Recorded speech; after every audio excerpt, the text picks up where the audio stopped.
Speaking to the great and the good and the talent of Irish music entertainment, I've got a gentleman now who's recorded an astounding number of albums and singles over the years and has had incredible success and was still busy gentleman out playing, mainly doing, social dancing. He's appeared right across Ireland, also the UK and even further afield as well. I'm delighted to say hello to the one and only Curtis Magee. Curtis, how are you?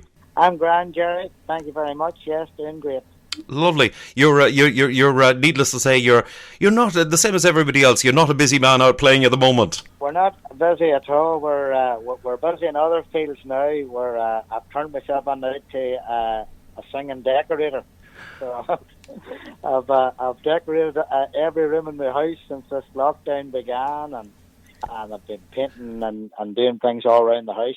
So all the wee jobs that we never had time to do before this, we've now got them all done. So we're ready now to get back on the road again as soon as we get the green light. Right, and the house is a true work of art at the moment, and you're as I say, you're mad to go again. Curtis, you've been going a long time at this stage.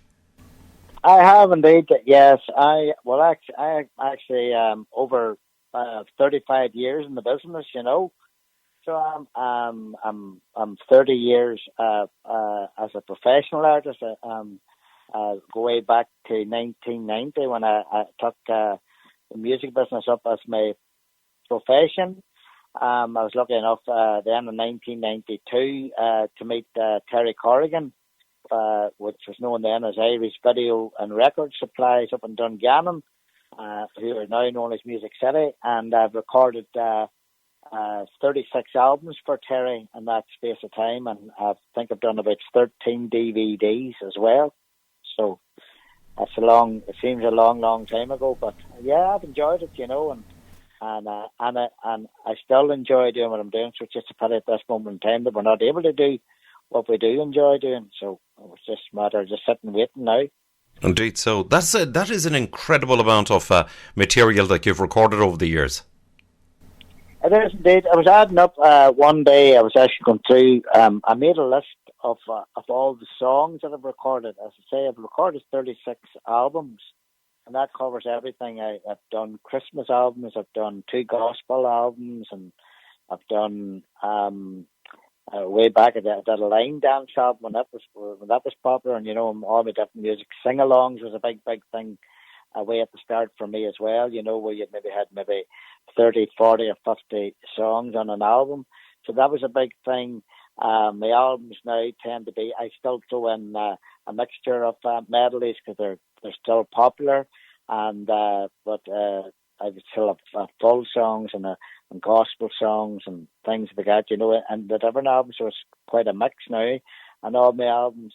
So, as I say, over the years, I've recorded a lot of stuff, and I was adding up all the songs. I think I've recorded over 800 songs in my time, so that's hard to believe, when you think of all the songs. And somebody said to me one time, do you ever think you'd run out of songs? But I don't think you ever would. There's so many songs.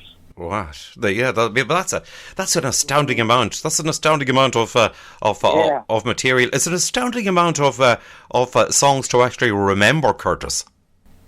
It is. Well, sometimes whenever you go into a recording studio, I'd be given maybe a list of songs. I do choose most of the songs now myself, and you maybe sometimes, believe it or not, you would record an album which maybe would have about 14 tracks in it. But whenever you're out gigging, there will be maybe 6 of them songs that you'd be maybe singing from the album.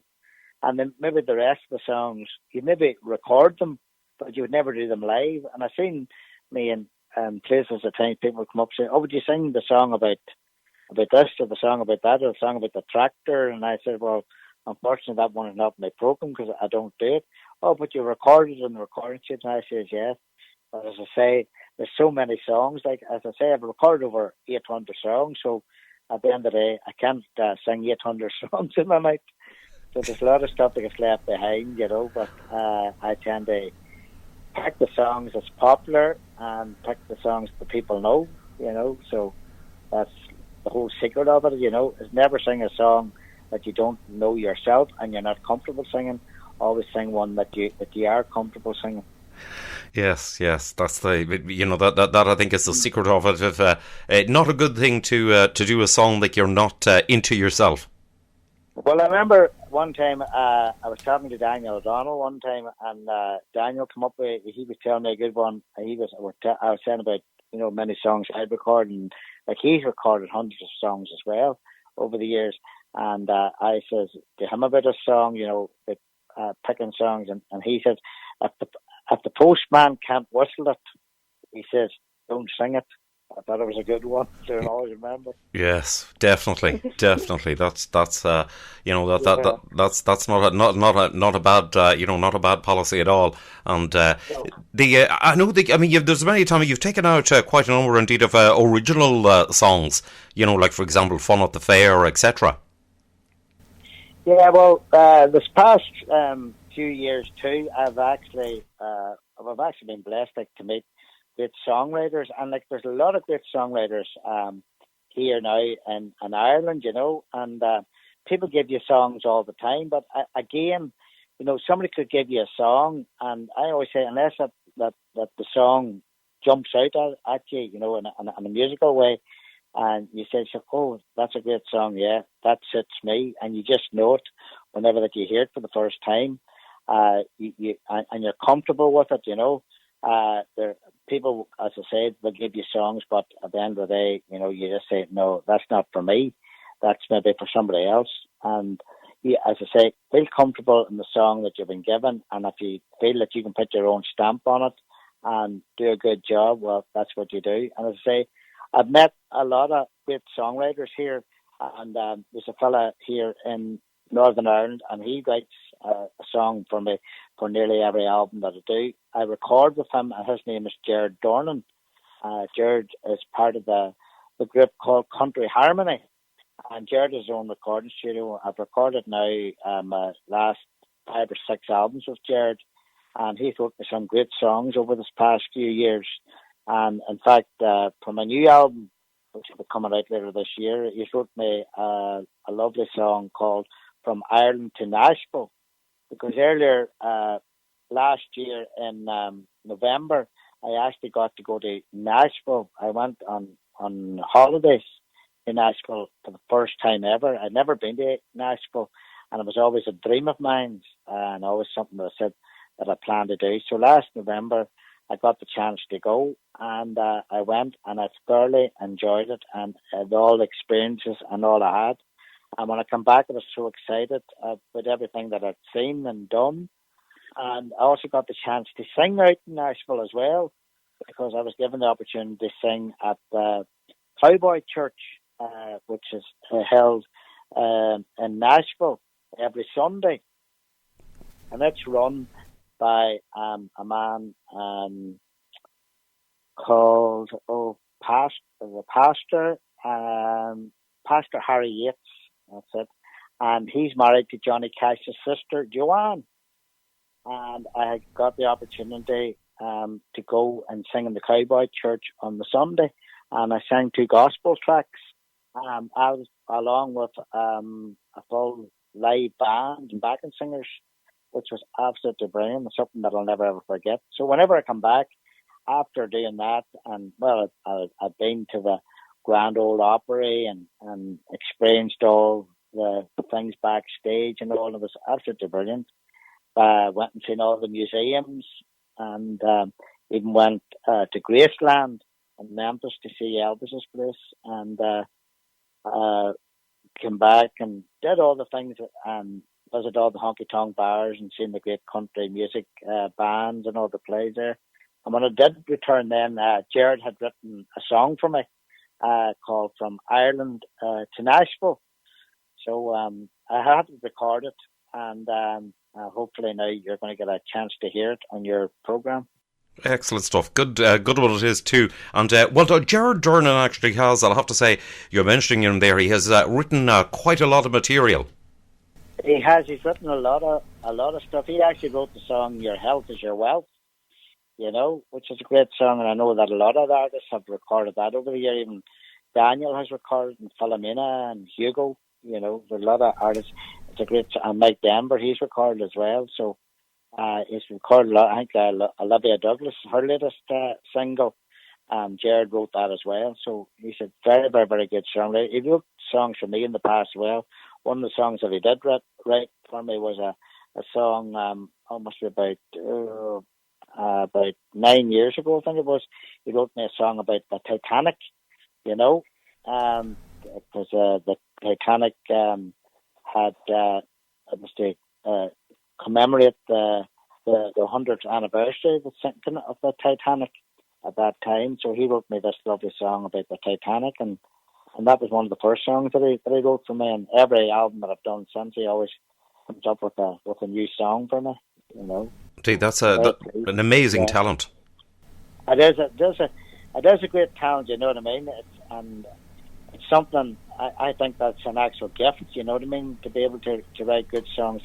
And, you know, I just love the songwriting talents of the likes of Isla Grant. I love her songwriting. I love Charlie Lansbury's songwriting, you know. And it's simple songwriting, but it's very, very true words, you know, and it's just whenever that you read it, it's just like reading a poem, but it's actually putting the music to it, and it's lovely. Indeed. Now, also the music travels in the family as well. Your daughter Natasha is involved in music also. That's correct, yes. Natasha, she's a co-presenter on the Phil Mac show, which is broadcast every Monday night. And Natasha has her own album out. She brought her own album out last September. That's her second album she's recorded.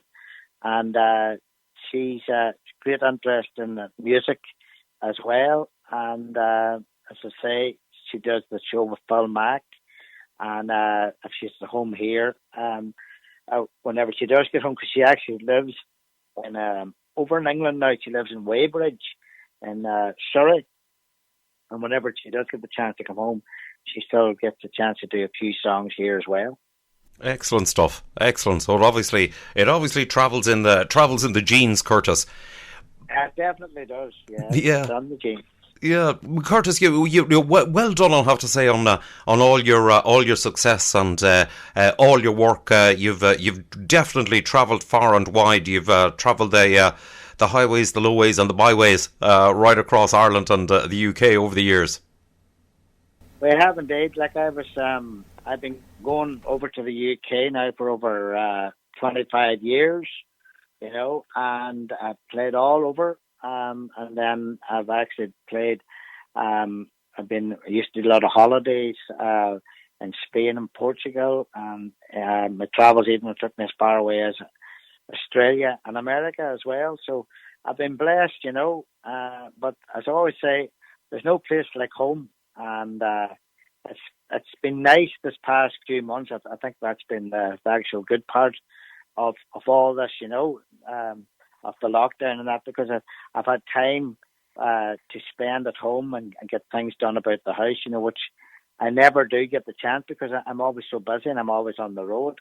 So it's just been nice to spend that time at home and appreciate what we do have and just have a wee break as well. So I don't think it'll do us any harm. We'll be coming back and we'll be all refreshed and ready to go. Right, as I say, you'll be mad to be set loose again. Oh, definitely. We'll be there, definitely. I can't wait to get back out. But during the times of the lockdown there, I did a show every 2 weeks here from outside my own home. And we did it to lift the spirits here of the neighbours, because I sort of live in a cul-de-sac, you know, and there's maybe about 30 houses here. And all the neighbours, they come out and they sat in their gardens and we all social distance, and I sat out and I played for an hour or so, and then we videoed it live, and it went out live on Facebook, and it was a huge success. And I was also pleased that I have 5 young Irish dancers, and they live right in here beside me, where I live as neighbours, and they belong to the Anova Irish Dance Company in Port Stewart. And so they always did a dance for me every time that we did a show. and it was a huge success, and people loved it, you know. So last Thursday night, that was our last one that we did, and we also, when we were doing it, the neighbours, they donated money to it, and we have we've managed to raise here just in our own neighbourhood over £1,000, and that's going to the National Health workers who work down in the COVID ward down in the Causeway Hospital here in Coleraine. So we're well pleased, you know. So as I say, it's been hard times, you know, and bad times, but at the end of the day, that's been the good thing that's come out of it. It's brought us all together, you know. That is excellent. Yeah, it's been nice, you know, even for the wee girls to go out and dance, you know. It's give them a platform as well, you know. And the first week that the girls danced, believe it or not, they had over 100,000 people had viewed them on Facebook. It was unbelievable, you know. So, like, you'd be a long time playing before you'd be playing to 100,000 people. You'd have to go to Wembley. Indeed, that is phenomenal, absolutely phenomenal. It's still up on YouTube. If you yes, it is. Yes, it's up there. Yeah, on Facebook. So if you take a look at, you can see Curtis Magee on Facebook, and you'll see the show in action. Curtis, listen, lovely to catch up with you. Thanks a million for joining me, and thank you very much. Stay safe and stay well, and hopefully I'll see you on stage again as soon as it's safe to do so. Yes, we will indeed, Jerry. We'll all be back very soon, and you know, just keep the faith anyway, and the good times will come back, and all we have to do just in the meantime is stay in and keep safe, and as I say, we will get back to doing what we all love doing best.